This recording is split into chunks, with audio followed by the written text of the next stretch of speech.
That's working. It says that I'm recording. Good. Me too. In about 1 minute, I think we'll be live. We'll go live on the talk. On the talk. Click that on there. Get that started. I like this streaming setup. I like this. This is much better. Very professional. We are live. I can see the I can see the banner up there, and I'm live on the YouTube as well. That's great. And we've got our chat window open, and welcome everybody else. Welcome. Good to go. TikTok is live. People are rolling in. Hopefully everyone's having a great morning, afternoon, or evening, depending on wherever everyone is tuning in the world. Definitely. And it is nice and late here. So welcome everybody to the streams with an S. We're launching on YouTube, Melon, just about everywhere, I think, at the moment. And we're actually got a guest night. So it's me and EQ doing Learning TA, everybody. So depending on what stream you are, I'm going to flip some cameras around and you're going to see like a really awesome screen split between everything we're going to talk about today, which is learning Fibonacci and chart patterns and what that could mean for you when you're reading these things and opportunities, etc. So really, really exciting broadcast that we're going to do live with you all and answer some questions. And we've got a surprise towards the end of the broadcast. We're going to give away some whitelisted positions across many social media platforms at once. So all thanks to EQ on that one. And we'll give more insights to what that NFT project is as well. But first of all, if you want, depending on what streaming service or if you're watching the recording afterwards, the best place to see this actually is on YouTube, funnily enough. But depending on where you're watching us, I'll set it up. So from my screen or Alchemy Meta, you'll be able to see our different screens. So I'm going to flip this one around.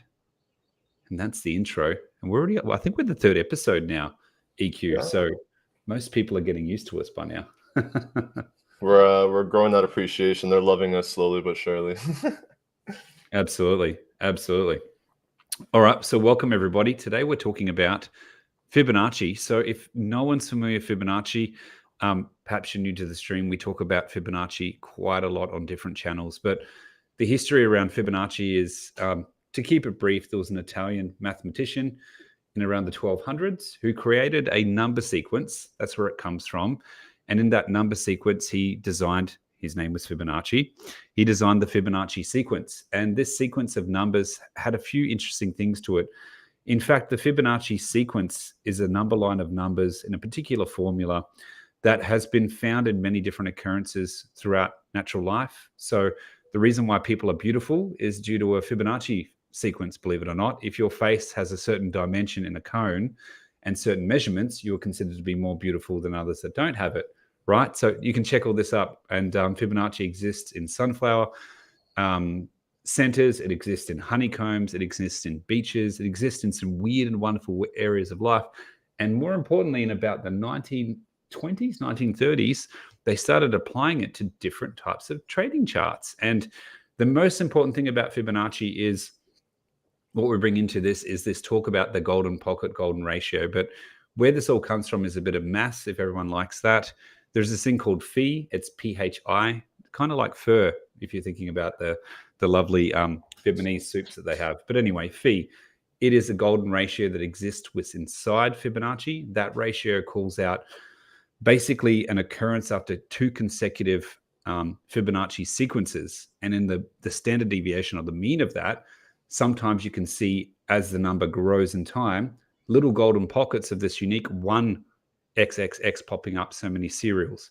This is a bit heavy in the maths, but when you bring in the word golden pocket into charts, we're really talking about three metrics. And the first one is the 0.5 Fibonacci, the 0.618 and the 0.32 from the top of my head. I don't have a Fibonacci chart up in front of me. I probably got the 0.32 out of whack a bit, 0.382.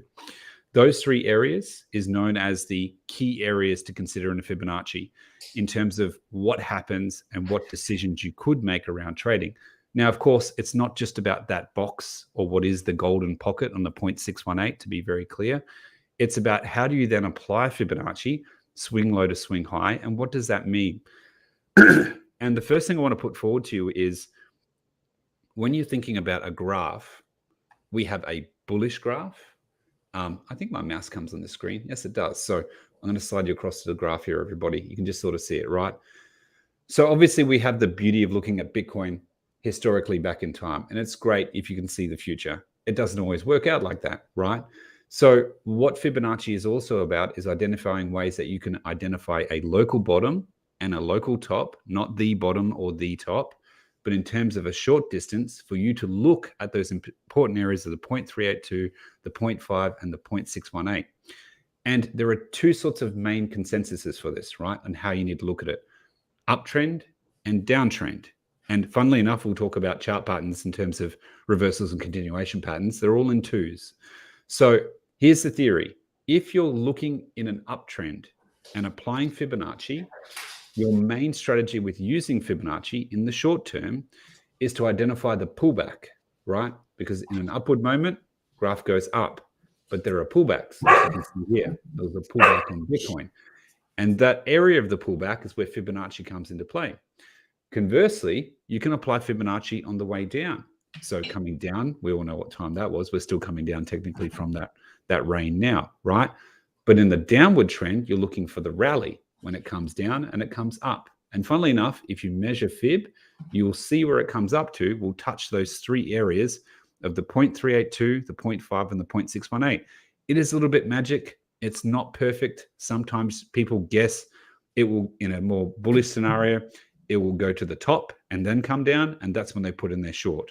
Or conversely, it will come to the 0.5, and you might not always get the 0.382, the 0.5, and the 0.618 perfectly, but it gives you an indication of where you could be placing a trade or an activity. Or more importantly, if you're not a trader, if you're a hodler, where you could do an entry. And that's the simplest way of discussing of how Fibonacci works. But let's jump into a trend and test it out. So you've got access to that. Can you draw a Fibonacci from, let's go just their EQ? Let's go start from the basics. Let's go from an early Fibonacci. We can go all the way up. We can even go to this one, for example, start from the first little move of the Fibonacci. So my Fibonacci is going to look a little bit different for anyone that does use the Fibonaccis. I have extra information in my settings. I'll post that in the Discord when we get off the live stream. You should see this down here, which, by the way, that was an amazing explanation of Fibonacci's. I definitely could not have said it any better myself, so I appreciate that. And this is the most common that you're going to see. You did mention, Josh, the 50 and the 6180 and the 382, which I don't use on mine. I actually switched mine. Instead of using the 382, I use the 7860, and this is just a step lower than the 6180. And the main reason why I use this is just because of the volatility that's in the crypto market as a whole. It just pulls a little bit further than what you would naturally see in like the stock market or in the Forex market or something like that. So just to take that into consideration, I have an additional level that basically just pulls down a little bit further than the 6180. And I'll talk about a little bit later. This area is special to me specifically as well. But the way that this Fibonacci works, and I'll also post the numbers so you can get these up here. Just a quick little brief. These are take profit areas. So normally if you're using a Fibonacci, what you would have to do is you have a Fibonacci retracement and then you have a Fibonacci extension. The extension is going to be what gives you the take profit potential areas, whereas the retracement is going to tell you how far price can pull back and still maintain a healthy harmonic move.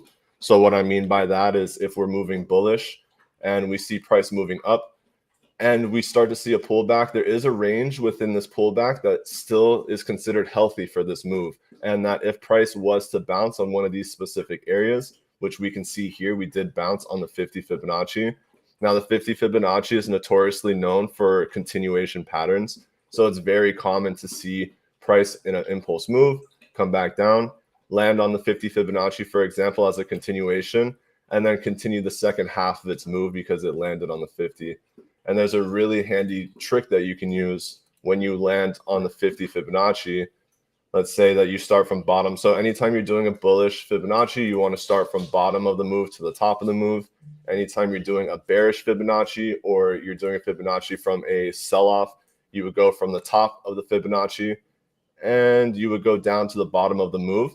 and that's going to give you the bearish side of the Fibonacci. So now you can see my take profits are on the bottom of this move versus being on the top, which is what you're seeing on this side over here. So with that in mind, really what you want to take into consideration, and this is a little handy trick that I use sometimes, you can, if you have a 50 continuation bounce, you can put a trend line from the bottom to the top of your Fibonacci. You can clone this line. And when you copy and paste and clone this line, move this to the bottom of your 50. So the bottom of this is now touching the 50.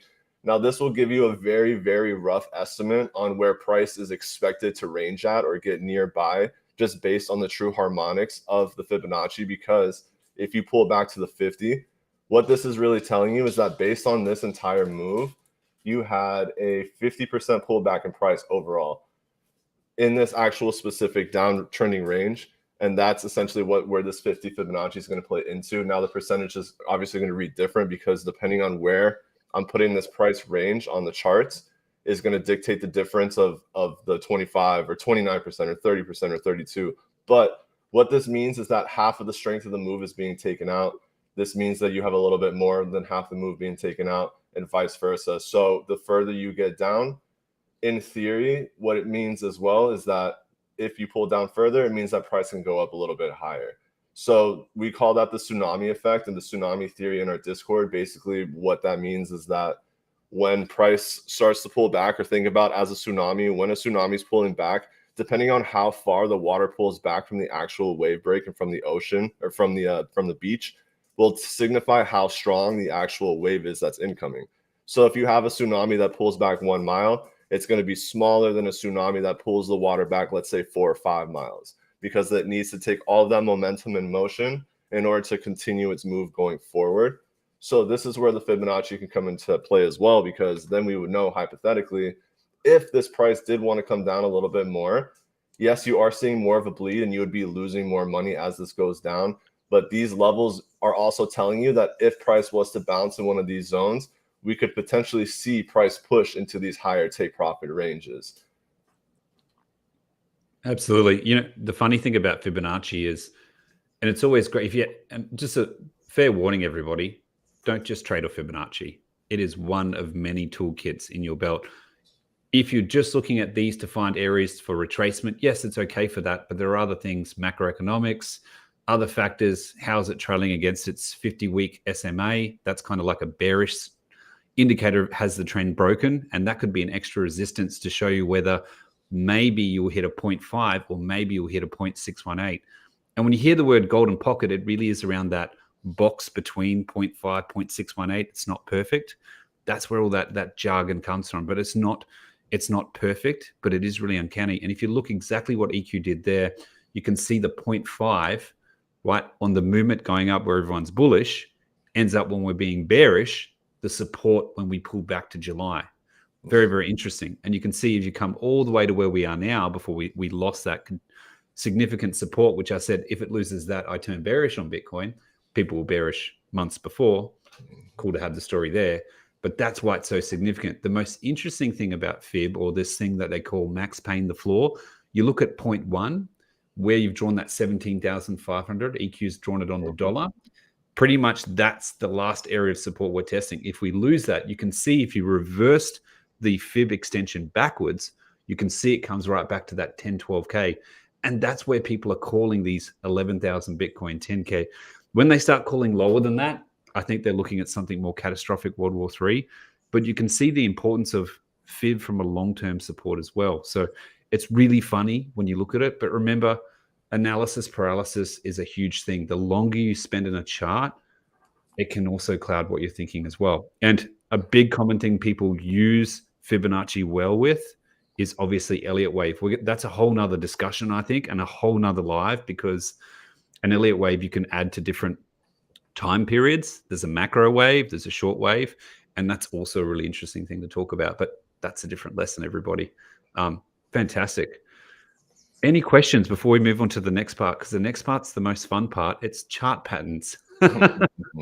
And then what can you do? What can't you do? So we're going to flick through a few of the chat groups we have here across the streams. And I hope you're enjoying the dual streaming for everyone. I'll slide you across here and let's see. You got any questions on your side, EQ? No, we just got a good morning. What's up, Ecclesia? Hopefully you're having a great day so far. One thing I did want to mention real fast, because we did talk about the divergence trading before, something that you can do with Fibonacci's that'll help, because we did talk about divergences. Let's say, the bullish versus bearish divergence. Now, when you're looking at these moves like this and you see something bounce on the 50 and we're talking about a continuation pattern, the first thing that should come to your mind is, at the same time, when you're talking about continuation patterns, you want to think of continuation breakout candlestick patterns, which is what we're going to be talking about in a little bit. And you also want to think about continuation divergences. So in this situation, I would know that I would want to find a hidden bullish divergence in this situation, because I'm looking for price to find a support and continue to move upwards from this little downtrend that we see. So the Fibonacci is going to give you a really easy breakdown of the difference between a retracement, a double bottom, and a correction. So a really easy explanation, for example, if I was to extend this out, and let's say we brought this all the way up to the top, the reason why people will always say, and notice how ironically enough this landed on the 7860 and bounced down and it failed. Now, a lot of people will tell you, and the most common thing is that when you have a Fibonacci that fails, so let's say we pass all three of these levels, the most common thing to look for is the double bottom. So this is why everyone's looking right now for 17.4, and that if the 17.4 or 17.5 range fails, that's where we get to the catastrophic level of a drop, because that's going to officially break this long-term harmonic movement from the Fibonacci. Even through the entire bull run, we're still hanging out within the Fibonacci. So it's still not a bad thing to see us at this, to come back down and test the 17.5, because that will just confirm this long-term double bottom from December of 2020, which really instigated the start of the bull run. Now, we have this area here that we did pick up, but anyone that's in our Discord group knows that I don't really consider the actual bull run quote unquote breakout until we have officially broken the all-time high from 2017 and started that move up. So once we're able to actually hold and break and get this double top, or let's say we broke this resistance wall, or what we would call a sell wall, and we started to skyrocket for the bull run into 2020, this would be the zone that I would consider the start of the bull run. Now, all of this up here is a great accumulation phase, and probably 98% of people that were accumulating crypto from October to November, December of 2020 were big money or whales or traders that just knew a little bit of this market. But it wasn't until we truly broke the sell wall, like 19.6K, that we really started to get into this bull run of 2020. So also keep that in mind, because you will see some people, and there's no wrong in it. The basis with the Fibonacci is that you can really do it however you want. So if this was to break down, I could theoretically move this Fibonacci down to the next critical support, which would be down here somewhere, at like 9,000-10,000. And then from here, I can gauge these areas a little bit better. I can always move the Fibonacci. This is just the main reason why I decided to start my Fibonacci at the 17.5 range, just to give a better explanation of it, was because that was my start of the bull run. And another thing to keep in mind too, Josh did talk about, is you have your golden pocket range, which is everyone's favorite area to buy the dip. So when you're using a Fibonacci retracement, you want to be using these key levels as, on a bullish uptrend as potential support holds. So anything within this little area right here is going to be considered the golden pocket.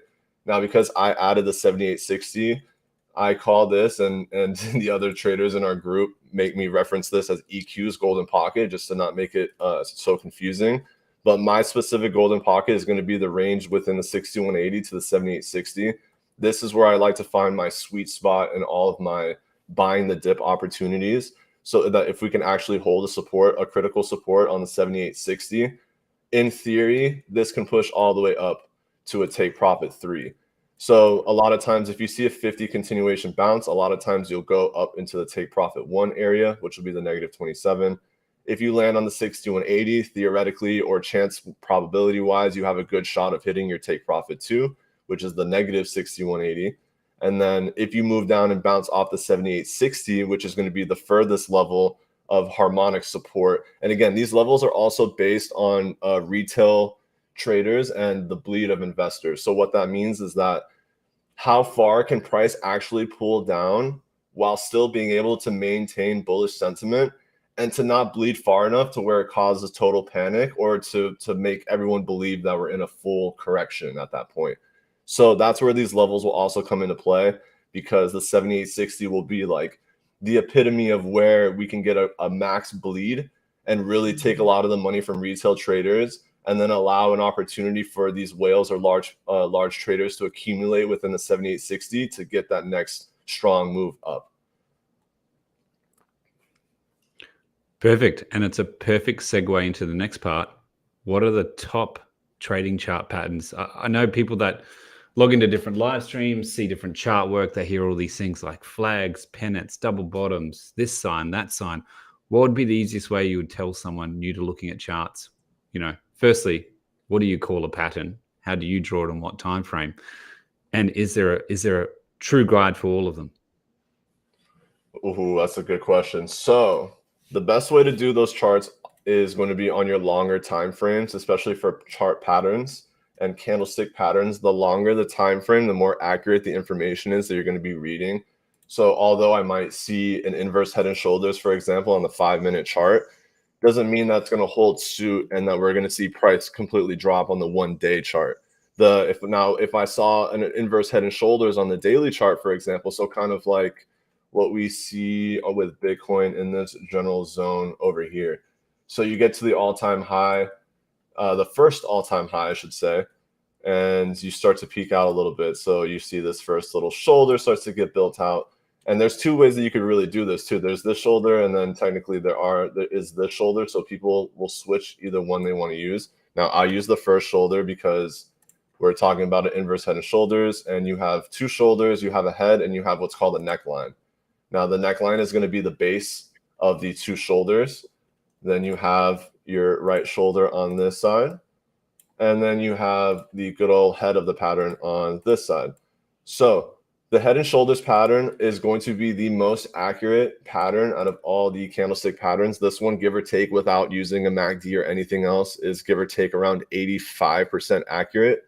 Whereas if you go down the list, the least accurate are going to be the rising and falling wedges, which sometimes they can have accuracy of around 50 to 65%.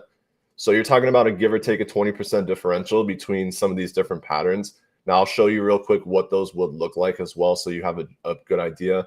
But when you're looking at these candlestick patterns, this is going to be an inverse head and shoulders. Let me write that up on the top for anyone that's tuning in. Head and shoulders. Oh, sorry, not inverse head and shoulders. This is a classic head and shoulders. Head and shoulders. So the inverse head and shoulders would be something that you see on the bottom moving up, and then your head and shoulders is going to be something that you'll see at the top moving down. So really what signifies this as a weak point, and your confirmation on this type of trade would be you have the lower left shoulder, you have a higher head, and then the lower shoulder on the right side, which in theory, this right here would be a lower high, which would signal and confirm this resistance because price is actually making lower highs. That's why you get the right shoulder, and this would be the ideal entry for a sniper if you're trying to find that short. And the way that you would be able to confirm or add a little bit more confidence on a trade like this is the neckline. So if your neckline was flat, you would have more of a 50-50 chance of this happening.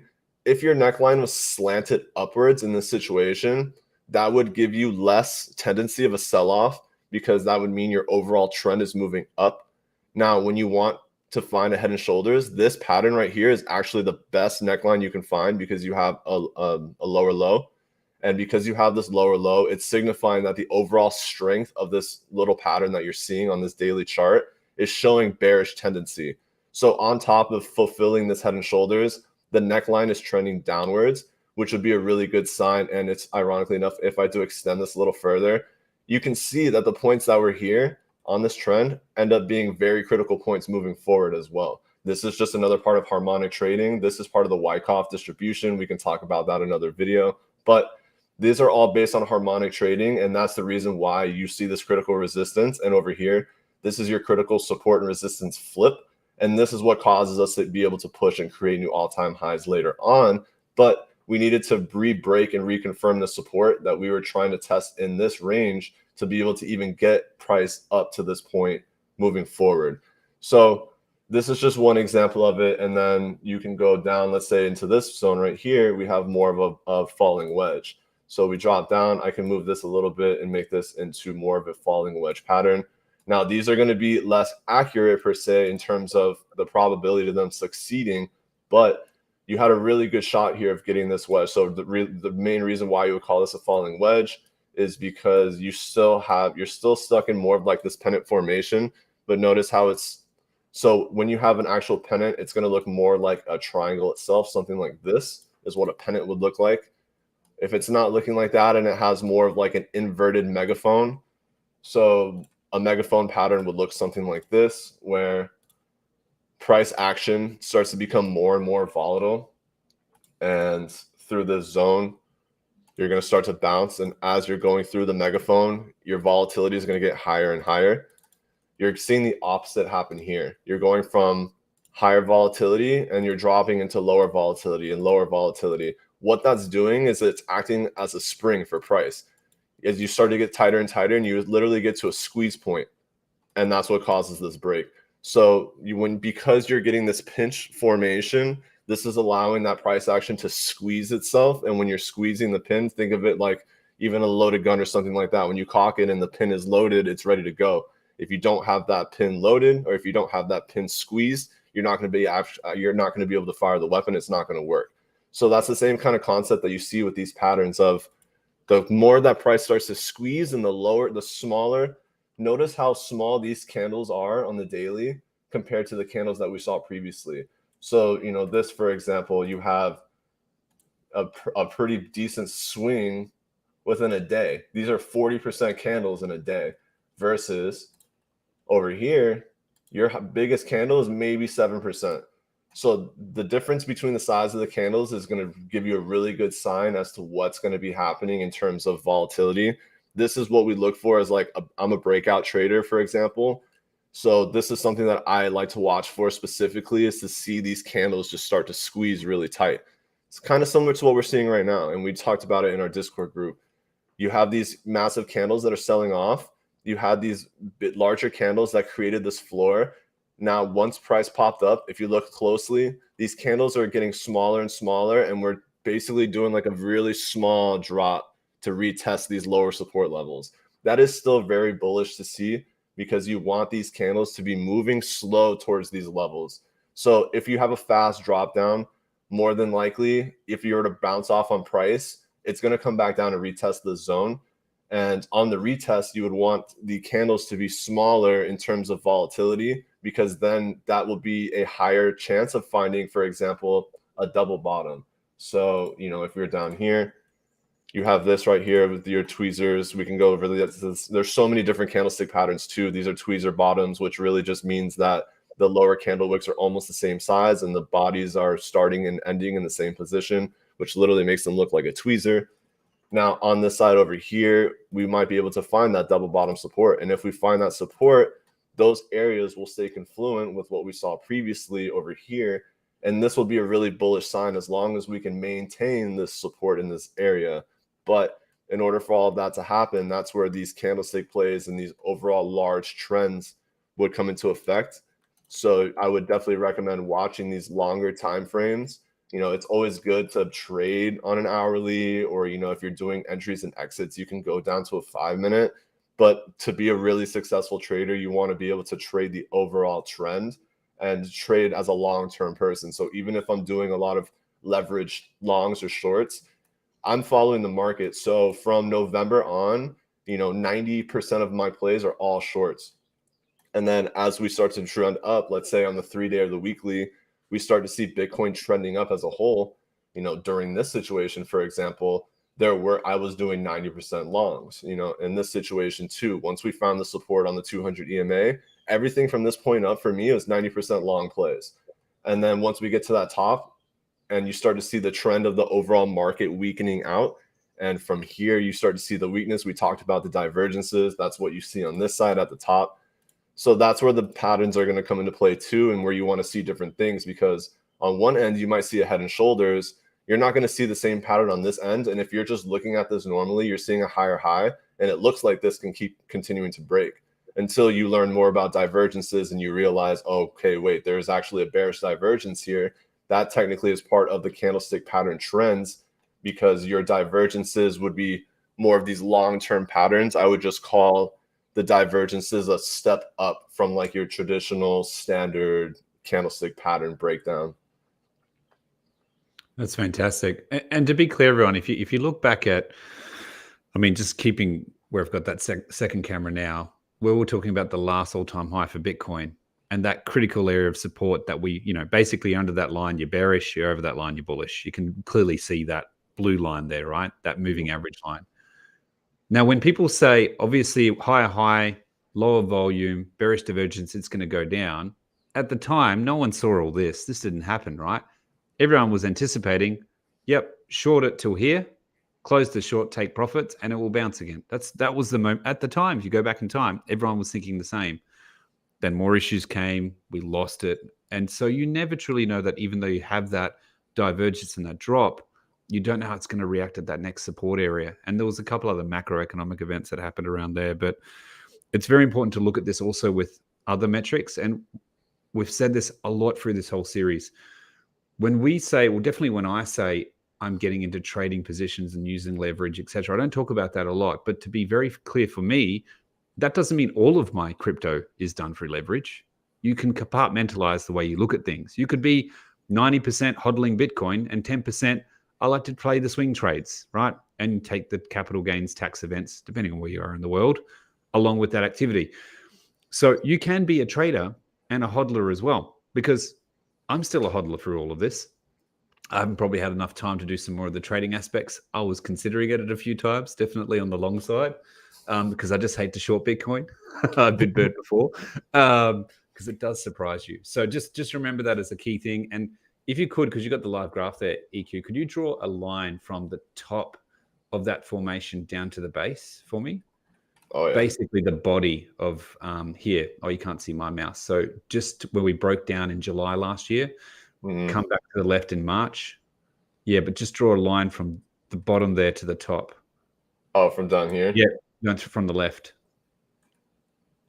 The body, yeah, now bring the top all the way down to where the top of that wedges you've drawn. Oh, now down lower. Yeah. Now drag that all the way up to the top of the far, go right and down, left, left, up to the top bit of where the wedge broke. Like this little zone here? Yeah, keep going down further, right down to the edge. Go right more. This is hard because I don't control the mouse. Keep going. Go right to the end of it and then sit on the second line, the top of the second line. Top of the second line. Yeah, yep. There. Boom. So normally when you break the body, and he was drawing obviously EQ was drawing the chart much longer. I know the other people can see my mouse, but you could draw the body longer. And if you draw the body longer and add that to the top of that wedge, you roughly get the new all-time high. But in the short term, if you invalidate the whole drop, which is what EQ was trying to draw, the whole drop, and you just look at that one pattern and you add it to the side, you can see roughly now that if we did break it, we could move that high. And we broke it there and we moved a little bit higher and then we retraced. Even when and this is not perfect like Fibonacci, and Fibonacci is not perfect, I should say.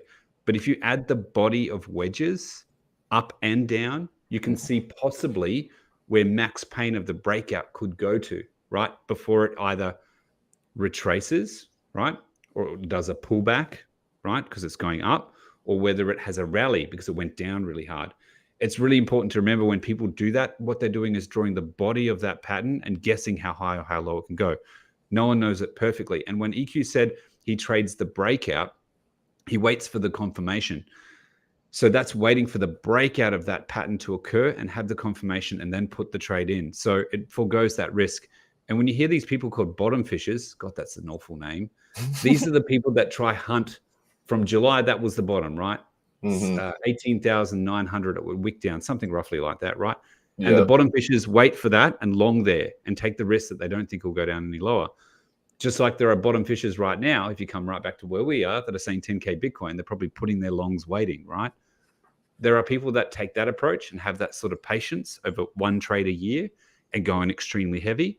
And then there are people that play the smaller plays, right? Because we had that wedge break, we went bullish, we had a pullback, they would have closed and done another long, took profits at the all-time high, and like EQ said, shorted on the way down. But remember, this sort of lifestyle of just trading, it takes a lot of effort, and there are not always wins, everyone. And anyone that jumped, like, and I'll just say this about compartmentalizing your risk. Name me the number one trader in the world.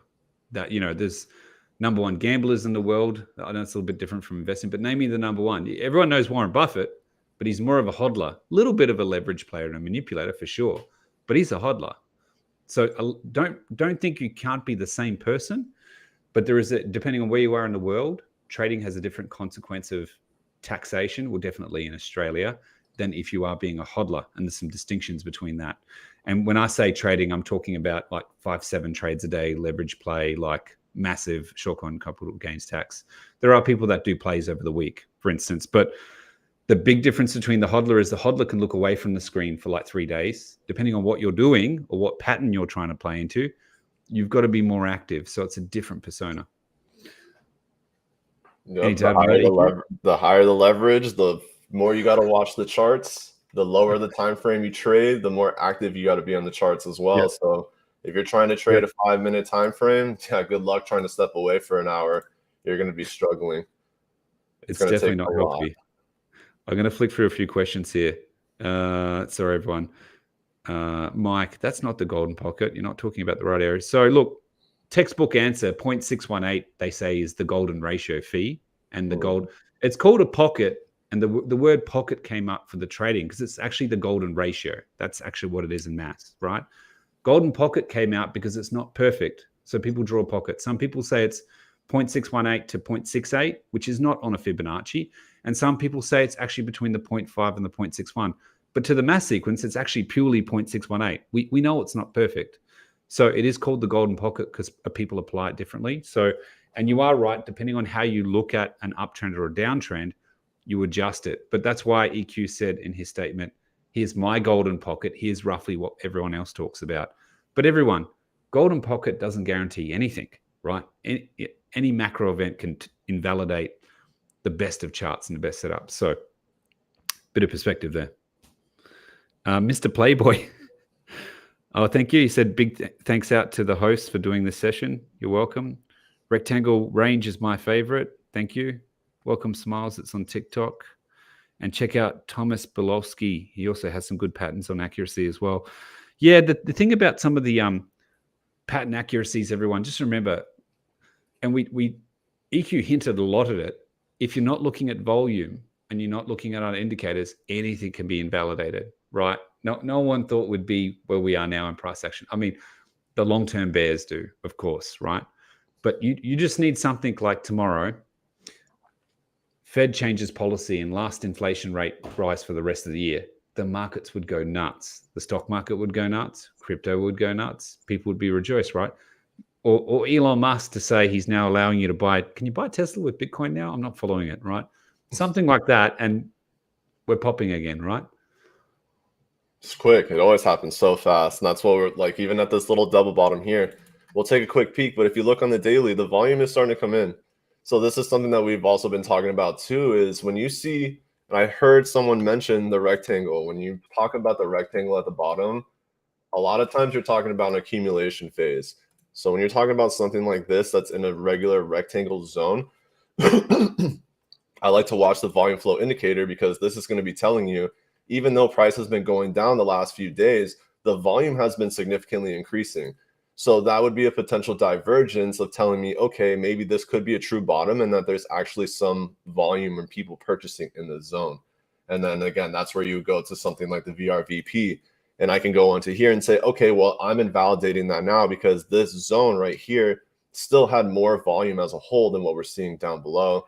And if I zoom out the whole way, I can still see that the majority of volume was still happening within this accumulation phase down here. And then if I zoom in a little bit more, my next range of volume is going to be up in this zone. So right now, I don't see the volume as a whole to truly convince me that this is an actual whale accumulation. But that's something that I'll watch moving forward, and to see, okay, if this POC, the point of control, moves down here, that would tell me that based on all the data and all the volume and all the price action that we've had through all this chart, there's still more volume that's occurring in this little zone than we've seen in all these areas, which would be a really good sign that there's probably some big money that's accumulating. And you can go down to the 4 hour. You're seeing the same thing. A lot of these charts are starting to finally test and try to pull bullish, even though we've been downtrending for the last few days. For the last 6 days, basically, it's been all red candles going down. Again, we've been moving slowly, though. The candles have been getting smaller, and the price volatility has been getting lower and lower, and we're slowly dropping to a certain level to test as a support, which is what you want to see. And at the same time, you time the volume, you time the smooth willy. You can see the MACDs trying to pull up. You know, your RSI is basically oversold. You've already had a full bottom out of the RSI that happened already. So based on a lot of these volume oscillators and things that we're seeing, the potential is there for this to be more of an accumulation zone, but we're not quite there yet, because even this zone here still had more volume as a whole than what we're seeing in this general range at this moment. That's awesome. And we used a few new terms in there, everybody. But mainly the main visual one for you is when we did the MACD lesson, the volume of what happened with Bitcoin was on the bottom. You can actually change that metric to the side, which is what you're seeing right now, those chart patterns in terms of where is price activity, right? And basically, the longer the chart, ignore the colors for now, the longer the depth of that chart shows activity. So when people say there's not a lot holding Bitcoin back between where it is now and 10K, and when we change to that other section, you saw there are very small areas of activity that happens there. But then when you hit to 10K, this huge bar. So that's where people also speculate in the areas where buyers are ready to step in. You hear all these words, right? That's that volume control on the side, the stepping in. And it's very true. And I've got a theory on Bitcoin, especially when we're in bearish times. Sunday, my time, in about less than 11 hours from now, for some reason, if I have a cup of coffee and I DCA on my Sunday morning, that's your Saturday night, it appears to be at that time the best price of Bitcoin. Obviously, it's been more expensive, everyone. But if you look back on those Sundays, the Sunday is the funny / your Saturday in the US, a funny buy time. That's my, my moon crystal joke, everyone. Don't just DCA blindly every Sunday.